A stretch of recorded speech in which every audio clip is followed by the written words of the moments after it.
Welcome to the Salmon Runs YouTube. Enjoy the video.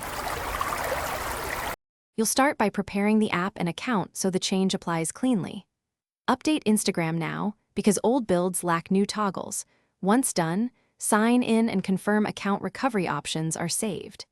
If you plan to test experimental auto-scroll flags, join the app beta or enable developer options. This lets you access hidden settings. Make sure you have Wi-Fi and battery above 30% so the update won't stall. Now open Instagram and go to the profile to begin. You'll now change the actual behavior inside the app. Go to Settings, then Account, and find Auto-Scroll or Accessibility. Some builds place it under Feed Controls.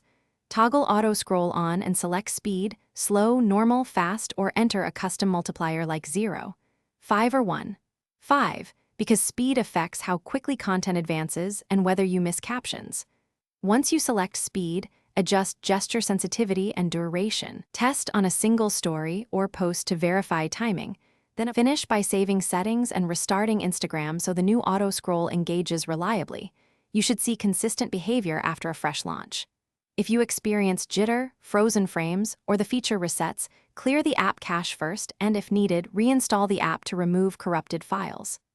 Also confirm permissions. Accessibility, motion sensors, and background activity are granted because without them auto-scroll can fail. If problems continue, revert to manual scrolling and contact support with device model and app version. Thanks for watching. Consider subscribing if we helped you.